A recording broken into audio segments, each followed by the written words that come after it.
প্রথমত আমার ধর্মীয় গুরু যারা সমাজের দিশা দেখানোর যারা দায়িত্ব নিয়ে সমাজকে সঠিক দিশা দেখানোর জন্য যে সমস্ত ইমাম মুয়াজ্জিন ভাইরা এবং ধর্মীয় মতকে মসৃণভাবে পরিচালনা করার জন্য যে ইমাম সাহেবরা দায়িত্ব নিয়ে সমাজে কাজ করছে, সেরকম একটা সচেতন শিবিরে এসে নিজেকে ভালো লাগছে, নিজেও কিছু শিখলাম, নিজে সমৃদ্ধ হলাম। আমি শুধু আজকের বক্তব্যে ইমাম সাহেবদের কাছে অনুরোধ করেছি, যারা আমার বয়সের অগ্রজ, যারা অভিভাবক তুল্য, তাদেরকে বলেছি নিজের অধিকার নিজের বুঝে নিতে হবে, নইলে কেউ আমার অধিকার বুঝে দেবে না। আমার সমবয়স্ক ভাইদের তাদের কাছে আবেদন জানিয়েছি, আমরা সামান্য টাকার জন্য যেন দাসত্বগিরি বা লেবারগিরি না করি। আমরা আমাদের যে সম্মান, আমাদের যে স্ট্যান্ড রয়েছে, আমাদের ইতিহাস বলছে যে আমরা বাঘের বাচ্চা হিসাবে, সেই হিসাবে বরং সরকার অন্যান্য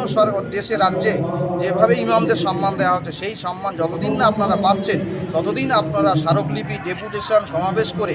গণতান্ত্রিক পদ্ধতিতে বিনয়ীভাবে সরকারের দৃষ্টি আকর্ষণ করার জন্য আমি ইমাম সাহেবদের বলেছি।